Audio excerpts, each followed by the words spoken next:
Hi friends, ഇന്ന് നമുക്ക് ഒരു ഈവനിങ് സ്നാക്സ് ഉണ്ടാക്കിയാലോ. ബ്രെഡ് പക്കോടയാണ് കേട്ടോ. വളരെ എളുപ്പം ഉണ്ടാക്കാം. അപ്പോൾ കുട്ടികളൊക്കെ സ്കൂളിൽ വിട്ട് വരുമ്പോഴൊക്കെ നമുക്ക് എളുപ്പം ഉണ്ടാക്കി കൊടുക്കാം കേട്ടോ. അപ്പോൾ ഇതെങ്ങനെ ഉണ്ടാക്കുമെന്ന് നോക്കിയാലോ നമുക്ക്. അപ്പോൾ ഇതേ 2-3 ഉരുളൻകിഴങ്ങ് ഞാൻ വേവിച്ചെടുത്ത് വെച്ചിട്ടുണ്ട്, ബോയിൽ ചെയ്ത് വെച്ചിട്ടുണ്ട്. ഇനി ഒരു പാനിലേക്ക് കുറച്ച് എണ്ണ ഒഴിച്ചിട്ട് അതിലേക്ക് കടുക് ഇട്ട് കൊടുക്കാം.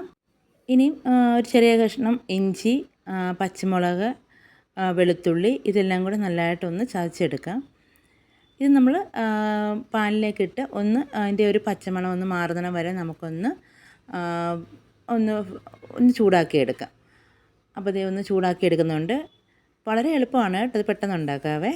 ഇനി നമുക്കതിലേക്ക് ഒരല്പം മഞ്ഞൾപ്പൊടി അതും കൂടി ഇട്ട് അതിൻ്റെ ഒരു പച്ചമണം പോകട്ടെ. അപ്പോൾ അതേ സമയം തന്നെ നമ്മൾ നേരത്തെ എടുത്ത് വെച്ച് ഉരുളൻകിഴങ്ങിൻ്റെ തൊലിയെല്ലാം ഞാൻ മാറ്റിയിട്ടുണ്ട്. ഇത് നമുക്ക് നല്ലതായിട്ട് അതൊന്ന് സ്മാഷ് ചെയ്ത് വെക്കാം.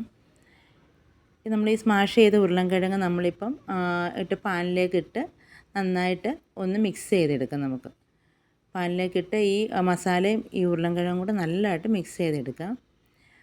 ഇനി ഞാൻ അല്പം ഉപ്പും കൂടെ ചേർക്കുന്നുണ്ട്. ഞാൻ ഉരുളൻകിഴങ്ങ് വേവിക്കാൻ നേരത്ത് ഉപ്പിട്ടാണ് വേവിച്ചത്. പിന്നെ ഒരല്പം ഗരം മസാല ഇത്രയും കൂടെ ആയിക്കഴിഞ്ഞാൽ നമ്മുടെ മസാല റെഡിയായി കേട്ടോ. പെട്ടെന്ന് ഉണ്ടാക്കാവേ. നിങ്ങൾക്ക് വേണമെങ്കിൽ ഇതിലേക്ക് ഉള്ളിയോ ഒക്കെ നമുക്ക് ആഡ് ചെയ്യാം കേട്ടോ. അപ്പോൾ മസാല റെഡി ആയിട്ടുണ്ട്. ഇനി നമുക്കിതൊരു ബാറ്റർ വേണം. അതിന് വേണ്ടി കടലമാവാണ് എടുക്കുന്നത്. 1 കപ്പ് കടലമാവ് എടുക്കുന്നുണ്ട്. കടലമാവ് എടുത്തിട്ട് അത് നമുക്ക് അതിലേക്ക് കുറച്ച് ഉപ്പും ഒരല്പം മഞ്ഞൾപ്പൊടി, എല്ലാം വളരെ കുറച്ച് മതി കേട്ടോ. മഞ്ഞൾപ്പൊടിയൊക്കെ വളരെ കുറച്ച് മതി. ഞാനിപ്പോൾ ഒരു 1/4 സ്പൂൺ മഞ്ഞൾപ്പൊടിയാണ് ഇടുന്നത്. പിന്നെ നമുക്കതിലേക്ക് കുറച്ച് ഗരം മസാല ഇടാം. വളരെ കുറച്ച് മതി അതും കേട്ടോ. ഒരു പിഞ്ച് പോലെ ഇട്ടിട്ടുള്ളൂ. ഒരു ടേസ്റ്റിന് വേണ്ടി മാത്രമാണ്. പിന്നെ വേണം നമ്മുടെ അയമോദകം, അജ്വൈനില്ല അയമോദകം, അത് ഒരു 1/2 സ്പൂണോളം ഞാൻ ഇടുന്നുണ്ട്. ഇനി നമുക്ക് ഒരല്പം കായപ്പൊടി വേണം. വളരെ കുറച്ച് മതി അതും. ഒരല്പം കായപ്പൊടിയും കൂടി ഇട്ട് ഞാനിതിലേക്ക് ഒരല്പം മുളക് പൊടി ചേർക്കുന്നുണ്ട്. കാശ്മീരി മുളക് പൊടിയാണ്. നിങ്ങൾക്ക് എരിവ് ഇഷ്ടമാണെങ്കിൽ ഒരു ശകലം ഒരു 1/2 സ്പൂണോളം എരിവുള്ള മുളക് പൊടി ചേർക്കാം. പിന്നെ ബേക്കിംഗ് സോഡ, ഇത് ഓപ്ഷണലാണ് കേട്ടോ. കുട്ടികൾക്കൊക്കെ കൊടുക്കുകയാണെങ്കിൽ ബേക്കിംഗ് സോഡയൊന്നും ഇടണമെന്നില്ല. അപ്പം ഇത് ഇട്ടിട്ട് നമുക്ക് നന്നായിട്ട് കുറേശ്ശെ വെള്ളം ഒഴിച്ച്, ഒരുപാടങ്ങ് ലൂസായി പോരുത് ബാറ്റർ. ഒരു ചെറിയ നമ്മൾ ബ്രെഡ് മുക്കിയെടുക്കത്തക്ക രീതിയിലുള്ള ആ ഒരു രീതിയിലായിരിക്കണം നമ്മളിത് ബാറ്റർ റെഡിയാക്കി എടുക്കാൻ. അപ്പോൾ ഇത് ഞാൻ കുറേശ്ശെയായിട്ട് വെള്ളം ഒഴിച്ച് നന്നായിട്ട് മിക്സ് ചെയ്തെടുക്കുന്നുണ്ട് കേട്ടോ. ഇത് കുട്ടികൾക്കൊക്കെ ഇഷ്ടപ്പെടും. ബ്രെഡ് നമ്മൾ ഒരേ രീതിയിൽ ഉണ്ടാക്കാതെ ഇങ്ങനെ ഉണ്ടാക്കി കൊടുത്താൽ കുട്ടികൾ നല്ലതായിട്ട് കഴിക്കുകയൊക്കെ ചെയ്യും കേട്ടോ. അപ്പോൾ ഇത് ബാറ്റർ റെഡിയായിട്ടുണ്ട്. ഇനി നമുക്ക് ഒരു ബ്രെഡ് എടുത്തിട്ട് അതിൻ്റെ ഒരു ഭാഗത്തേക്ക് നമ്മൾ നേരത്തെ തയ്യാറാക്കി വെച്ച ഉരുളൻകിഴങ്ങ് മസാല നമുക്ക് ഇതിലേക്ക് വെക്കാം. അപ്പോൾ ഇത് ഞാൻ കുറേശ്ശെയായിട്ട് ഇതിലേക്ക് വെക്കുന്നുണ്ട്. ഇതിലേക്ക് വെച്ച് നമുക്കൊന്ന് അതൊന്ന് ഫില്ല് ചെയ്യുക. അത്രയും ഒരു ബ്രെഡിൽ മതി കേട്ടോ. ഒരു ബ്രെഡിൻ്റെ ഭാഗത്ത് മാത്രം മതി. അപ്പോൾ ഇതേ ഇതുപോലെ ഞാൻ നന്നായിട്ട് വെക്കുന്നുണ്ട്. ഇനി മറ്റേ ബ്രെഡ് എടുത്ത് നമുക്കിത് ഒന്ന് അടച്ച് വെക്കാം. അടച്ച് വെച്ചിട്ട് നമുക്ക് ബാറ്ററി മുക്കി പൊരിച്ചെടുക്കാം. വളരെ എളുപ്പമാണ് ഇത്. അപ്പോൾ ദേ ഇതുപോലെ.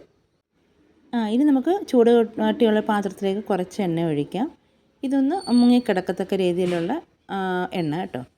ഇനി നമുക്ക് ബാറ്ററിലേക്ക് ഈ ബ്രെഡ് മുക്കി എല്ലാ സൈഡിലും ഇതുപോലെ ബാറ്റർ ആവത്തക്ക രീതിയിലാക്കണം. ഒരുപാട് നേരം ആ ബാറ്ററി ഇട്ട് വെക്കരുത്, പെട്ടെന്ന് സോഫ്റ്റ് അല്ലേ ബ്രെഡ്. അപ്പം ഞാൻ എണ്ണയിലേക്ക് ഇട്ടിട്ടുണ്ട്. ഇനി നമുക്ക് ഒരു സൈഡ് നല്ലതായിട്ട് മുരിഞ്ഞ് കഴിയുമ്പോൾ നമുക്ക് മറിച്ചിട്ട് കൊടുക്കാം.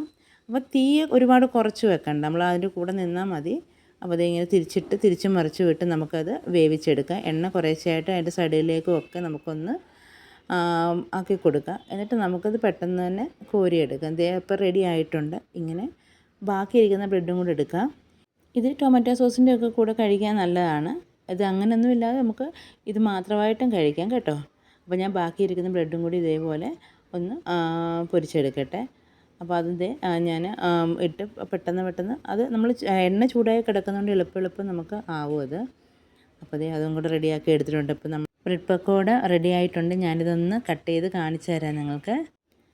അപ്പം എല്ലാവരും ഇതൊന്ന് ട്രൈ ചെയ്ത് നോക്കണം കേട്ടോ. അപ്പോൾ എൻ്റെ വീഡിയോ ഇഷ്ടമായാൽ സബ്സ്ക്രൈബ് ചെയ്ത് സപ്പോർട്ട് ചെയ്യാൻ മറക്കരുത്. അപ്പോൾ അടുത്ത് നല്ലൊരു വീഡിയോ ആയി വീണ്ടും കാണാം. അതുവരെ എൻ്റെ എല്ലാ കൂട്ടുകാർക്കും ബായ്.